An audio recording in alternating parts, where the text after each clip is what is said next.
Hello friends, नए blog में आप लोग का स्वागत है। आज लाठी वाले बाबा एक कहानी सुनाएंगे जिनका बुद्ध नाम की है कहानी। महात्मा बुद्ध जी की कहानी।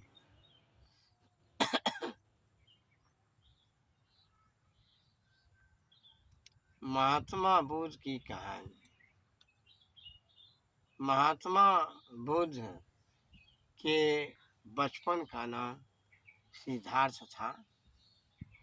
इनके पिता का नाम सुयोधन था, जो नेपाल की तराई में लुम्बिनी के रहने वाले थे। जब सिद्धार्थ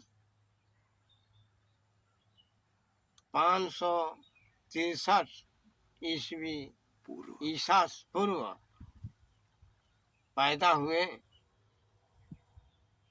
पैदा होने के बाद इनकी माँ मर गई। इनका लालन पालन इनकी मौसी ने किया।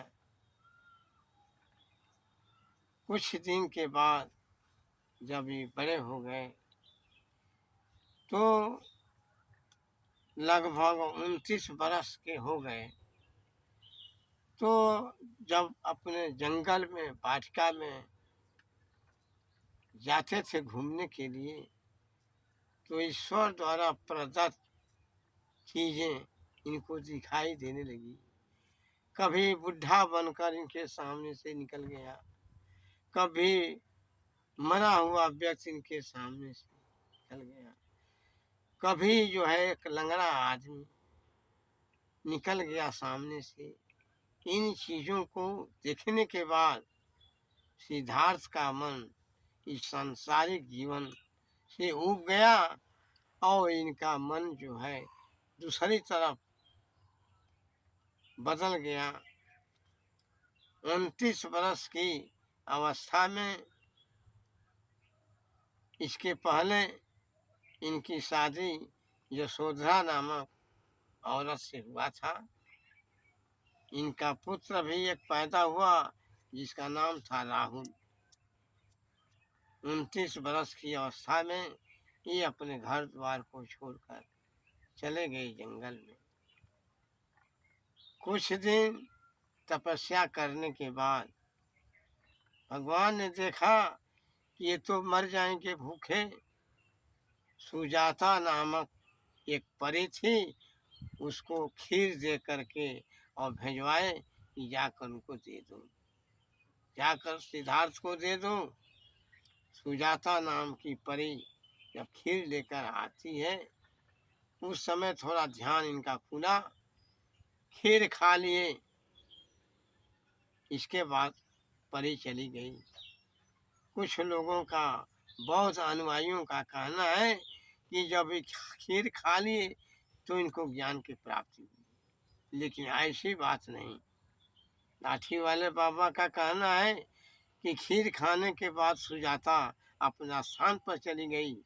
इनको ये हुआ कि जब यहाँ रहेंगे तो हमारी तपस्या भंग हो जाएगी। यहाँ से उठ करके और बुद्ध गया, जाकर एक पीपल के पेड़ के नीचे अपनी साधना करना शुरू की। 12 बरस घोर तपस्या के बाद इनको ज्ञान की प्राप्ति हुई। सिद्धार्थ के स्थान पर इनका नाम बुद्ध पड़ा, महात्मा बुद्ध पड़ा। ये ज्ञान को प्राप्त करके लगे उपदेश देने। पहला उपदेश सारनाथ में अपना ज्ञान प्राप्त करने के बाद आए और 5 चेलों को, शिष्यों को लेकर उपदेश दिए। इनका उपदेश था, जीवों पर दया करो, पाप मत करो, किसी से घृणा मत करो, झूठ मत बोलो, सदा सत्य बोलो, अहिंसा का मार्ग अपनाओ, हिंसा मत करो। यही ज्ञान बुद्ध जी देना शुरू कर दिए। कुछ समय के बाद बुद्ध जी का संग्रह अशोक से हुआ। उस समय महान अशोक विश्व विजयी था। कलिंग की लड़ाई के बाद अशोक के मन में ये हुआ कि मैंने बहुत पाप किया।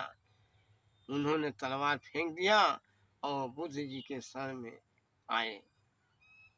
बुद्ध जी के धर्म के प्रचार के लिए अशोक ने अपने पुत्र महेंद्र और पुत्री संघमित्रा को चीन, लंका, कोरिया, जापान, इंडोनेशिया, हिंदुनेशिया, जावा, सुमात्रा, बोर्नियो, मलेशिया आदि देशों में भेजा कि तुम लोग जाओ और बौद्ध धर्म का प्रचार करो। इस तरह से बौद्ध धर्म का विकास होता गया। आज भी बौद्ध धर्म के अनुयायी बहुत से हैं। बुद्ध जी के अपनाए हुए रास्ते पर भी बहुत से अधिकांश लोग चल रहे हैं। बुद्ध जी के ज्ञान को मानकर उनका पूजन करते हैं बुद्ध जी का, और हमेशा के लिए याद करते हैं। धन्य है भगवान बुद्ध, धन्य है अशोक, महान सम्राट। आप दोनों शाक्य वंशी के हैं।